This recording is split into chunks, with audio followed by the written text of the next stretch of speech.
বাড়ি থেকে দূরে থাকলে মনে পড়ে মায়ের হাতের রান্না। তাই আজ বানাচ্ছি আমার মার একটা রেসিপি, কচু দিয়ে কই মাছের ঝোল। তাহলে চলুন শুরু করি। মাছগুলোকে ধুয়ে আমি হলদি আর লবণ দিয়ে 15 মিনিটস ম্যারিনেট করে রাখবো। তারপর একটা প্যান নিয়ে আমি কচুগুলাকে ভালো মতন ধুয়ে সিদ্ধতে বসিয়ে দিলাম।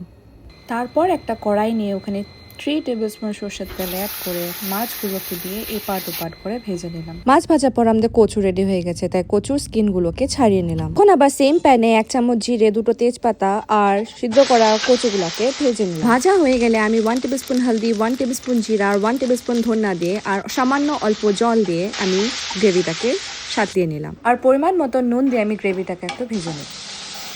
ভাজা হয়ে গেলে আমি 1 কাপের মতন জল দিয়ে প্যানটাকে ঢেকে দেবো। যখন আমাদের কচুটা সিদ্ধ হয়ে যাবে তখন আমরা এক এক করে মাছের পিসগুলো অ্যাড করে দেবো। মাছের পিস অ্যাড করে আমরা 15 মিনিটস ওটাকে ঢেকে ঢেকে সেদ্ধ হতে দেবো। বাস, আমাদের কচু দিয়ে মাছের ঝোল একদম রেডি। নামানোর আগে আমরা কুচি কুচি করে ধনিয়া পাতা আর 1 চামচ জিরার গুঁড়া অ্যাড করবো, তাহলে ফ্লেভারটা আরো এনহ্যান্স হয়ে যাবে। কমেন্ট করে নিশ্চয়ই জানাবেন আপনাদের মাদের হাতের কোন রান্নাটা আপনারা সবচেয়ে থেকে বেশি মিস করেন।